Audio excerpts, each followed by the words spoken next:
All right, Brian. Yes. Good. Now, what else do we need to cover? Let's see. Now I like what you said about you had Arnold's Way as this kind of resource for you, and perhaps almost like a family. How about your immediate family? Have they been supportive of your dietary changes? Are they do they not understand them? Are there relatives you have that you see who are sick and you get frustrated because you can't convey this information to them? Talk about that a little bit.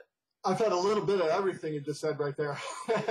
Okay. I think a lot of people do. Some people in my family are very receptive, and others not quite as receptive. Might have been more receptive in the beginning when I was having smoothies and I quit smoking. I felt like a ball of fire. Yeah. But I was still eating animal products and cooked foods, for example. Now I'm a little more. I'm just different socially. When it comes to restaurants, I don't go out as much and partake as much as siblings might. And I'm fine with that, and everyone is fine with that. We've hit an understanding. I think there are different ways to have fun other than just gathering over food. We can have fun with physical activity or anything. Right. Okay.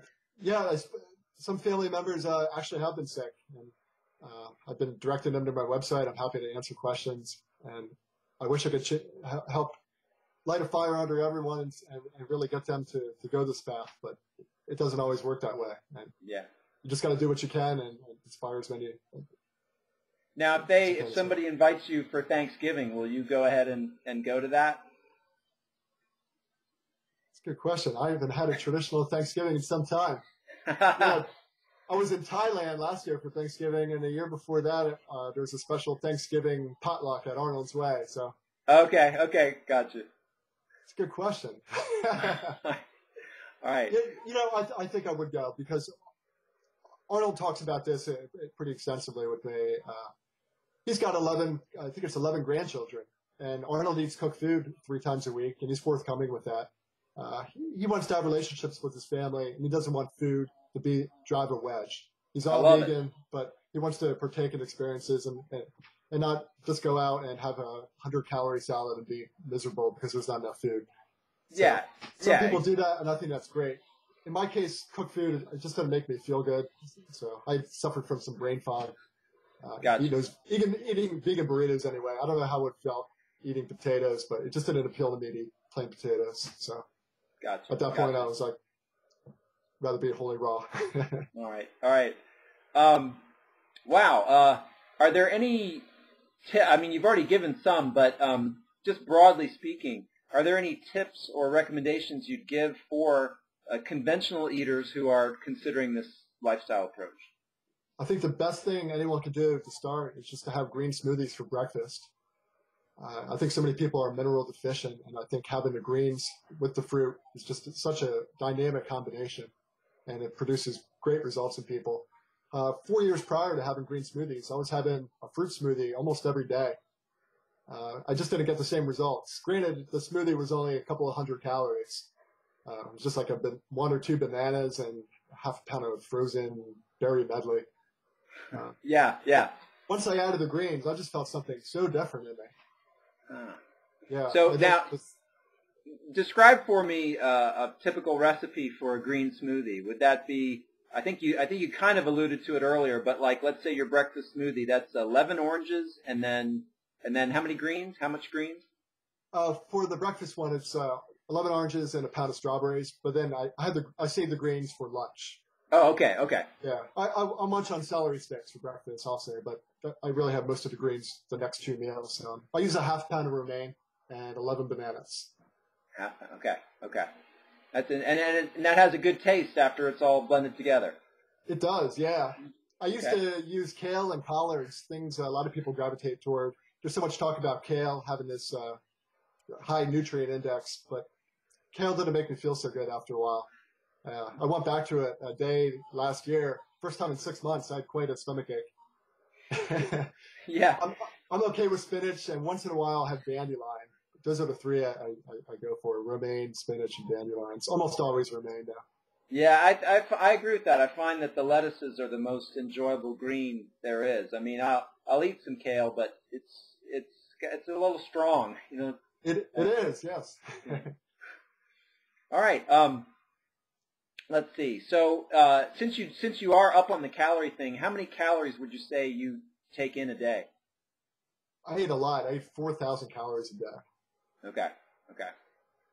All right. And do you, having said what you did about the necessity for raw fooders to be careful about that and making sure they get enough calories, I have come across a few folks, at least, who I trust and who were performing physical activity and yet found that they weren't they were gaining weight actually on a raw food diet. So I wonder if you could talk a little about this. I mean, I generally accept the principle that, like Durian Ryder and Freely put forth, that over the long term, and because of, I think it's thermogenesis, because of these principles, weight will be lost and you'll thin out if you simply follow the regimen.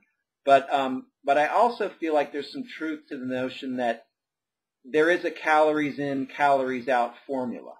And, if we take the calories up high enough, people are going to gain weight.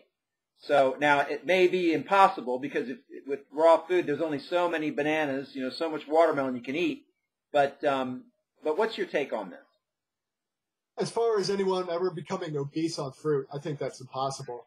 Now, I think it is possible for people to become a little chunky eating fruit if they're not active enough. Okay. I think some people have done some experiments with that. I haven't followed those experiments closely enough to comment on them, but my experience is I eat as much as possible, and as far as gaining weight for me to be chunky, I haven't seen it. Okay. I've seen Arnold. I met Arnold back in 2002. He's the same weight he was back then. Yeah. Okay. I think as long as you eat fruit and you limit your fat, and my fat is limited to 10% over the long haul. Days I eat fat in my salad's it runs about 12%, and then I don't have a salad every night. So once in a while I have just fruit for dinner, even like once or twice a week actually. So that drives down my number to right at 10. And some people say 15% is acceptable as well. Yeah, I've heard that. Yeah. What would be your suggestions in terms of water? You probably, since you're doing so much raw food, you're probably getting quite a bit of water in your food. What's your take on drinking extra water? I do drink extra water. I'm gonna guess I drink about 50 ounces a day. Okay. I have some first thing in the morning. First thing in the morning, I'm dehydrated. I talked to Arnold. Arnold is a big proponent of dry fasting, where he stops eating about 5, 6 at night and doesn't have anything to eat until about 10 the next morning. And Arnold he drinks almost no water whatsoever. But he's okay with that. He says he wakes up in the morning and doesn't feel dehydrated, but I do. He's been at this much longer, so maybe in time my water needs will go down. I tell you, about 2 years ago, I was drinking about 100 ounces of water a day. Mm-hmm. There was a fellow at Arnold's Way who was talking so much about water, he really advocated 1 ounce for every pound you weigh. And I was experimenting with that out of curiosity. I found that it was just too much water, and I gravitated toward just what I'm doing today, about 50 ounces a day. Okay. How about sleep? Do you try to get to bed early? Is that important to you? Do you find that you don't need that much sleep? Sleep is something I need a lot of work on. It's my own fault. I'm working 80 to 100 hours a week, and I have been for quite a bit of time. So It's too much. I've been working on so many projects, just trying to build something, but I'm going to start dialing back a bit. But, all right. Yeah, I'm fully guilty of staying up too late. In fact, I was up to 3 a.m. finishing up a book for Arnold that's going to be out June 21st, the Success Stories book. All right. I feel like I'm on a roll with something, and I don't want to stop. You know what I mean? Michael Jordan in the zone. So That's cool, man. That's cool. You got the energy, and you just feel motivated. I like it. Yeah. Generally, I sleep about 8 hours a night when all things are considered. Once in a while, if I'm up too late and I feel that the toll has been paid over a few days of that, I need like 9 hours. Okay. I can't recall the last time I ever slept 10 hours. Sometimes I get just 6 or 7 and I'm fine. Okay. I should have covered this back when we did the vitamin D, but what's your take on sunscreen and that sort of thing? Sunscreen, I'm just having a conversation with someone about that yesterday. I don't use any sunscreen. I might have used olive oil or coconut oil when I was at a beach last year. I can't even recall. Yeah. But, I know that I'm fair skinned and I generally burn pretty quickly. But even when I do burn, it doesn't sting the way it used to. It's not like this crisis in my life where I just feel completely awful and everything is in pain and I'm in agony. Yeah. It's pretty manageable. I think the big issue for me was just going from an office at the time, speaking of that previous years, going from an office where just not getting enough sunlight to going out to a beach and all of a sudden, boom, you're going from white to red. Yeah. It needs to be a bit more gradual. So I've read some other raw fooders have similar experiences. I read also in 80-10-10 that some people say they have no problem with it whatsoever anymore with burning. Ah, that's interesting. Almost no raw fooders I know use any kind of sunscreen. Okay. Do you have any tips for people who are in relationships and let's say they themselves are raw or vegan with the high raw content and their partner is still doing SAD or a paleo thing? Any tips for that kind of relationship? Boy, that could be an interesting dynamic. It really depends on how together they are. I think some people might want to be really individualistic about it and try to go to the top of the mountain as quickly as they can. And if their partner is still in the standard American diet, that can cause some strife. And that's not a healthy relationship. There's so many factors. Food is just one of them. It's a very important one. I think you really have to meet your partner where he or she is and try to get there together. And maybe you can set goals together.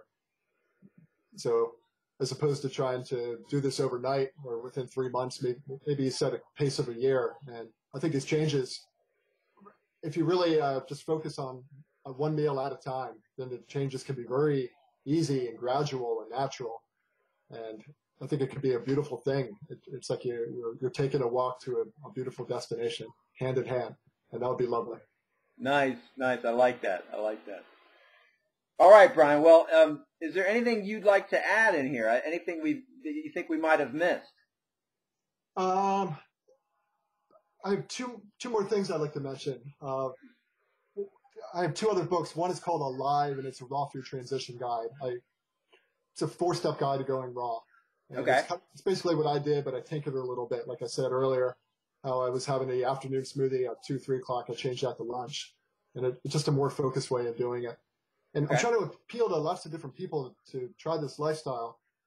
And I wrote my second book called A Taste of Raw Food, 7 Days of Smoothies and Salads. And nice. The goal is for everyone to be vegan for the week and just to have 1 smoothie and 1 salad every day, because I think so many raw fooders gravitate toward smoothies and salads. So if you could have a smoothie for breakfast and if you had even a salad for lunch, I wouldn't recommend it long term, but for now it's completely acceptable. And then if you had even rice and beans with some veggies on top and turn it into like a Mexican fiesta meal for like a burrito bowl in a way. I think that would be fantastic for someone to do that for a week, and he or she would just have great results and want to continue, I hope. There's one other exciting thing we didn't get to talk about, and that is Arnold's Way's 30-day raw challenge. Okay. He's been doing this since December 2012, and I've gotten to hang out at the classes on Tuesday nights. I'm missing it tonight. Whoops, Arnold. But it's really fantastic. Every month he's getting about 20 to 30 people, and he asks them to go vegan for the month, and their goal is to eat as much or all raw food as they can. All right. And they get a 16-ounce green smoothie and a meal, and it's about $15 of food, and he's charging only $99 for the month, $333 a day. It's cheaper than fast food. Wow. And I think this thing is the model. In spite of giving away all this food, Arnold's found a way to really cultivate the community he has searched for so long. he has seen so many people flirt with raw food in and out, never really getting the message. But now the message is right in front of them. They have a class. It's free, hour and a half, once a week. They're getting all this food handed to them. And it's up for them at that point just to want to learn, buy some books, read, explore, and test it out beyond the 30 days. And I think the thing could change the world. Arnold's really trying to change Lansdale, this town of about 17,000. And we know that so many trends, that they all just bubble outward. You know, trends will start in one city. Kids wearing bracelets, for example. I remember like neon bracelets in the 80s. I'm sure that started in New York City or something like that. And then it's like everywhere. Yeah. You know, so I think something like that, it could really change the course of where we are and where we're going. I'm excited. Love it. I love it. That's a great program. Great program. Yes, it's great. All right, man. Well, let's see. Let me process these, Brian, and Yes. I'll post them. I'll send you the links, and you can tell me if you're happy with them and if you want me to make any modifications. And then perhaps down the line we can do some more, you know? I love it. It was a great time. I really enjoyed talking to you, Paul. You have some fantastic questions. You know your stuff, and you've been talking to a lot of people. You're doing wonderful work. Well, thank you, sir. Thank you, sir. I appreciate you taking the time. I know how busy you are, so I really appreciate it. I'm happy to. And I'm going to set something up with Arnold. He generally gets in about 8 o'clock at night. I don't know if that's too late to do it. No, that's fine. That's fine. Yeah. Okay. Just whenever he's ready and doesn't mind, I'd love to spend an hour with him. Okay. All right. So maybe we could even shoot for a Thursday in a couple of weeks. I don't even know sounds what good. it is. But Okay. okay. All right. Thank you, Thank sir. you so much. You have a All great right. night. Take it easy, my friend. Take care. All right. Bye.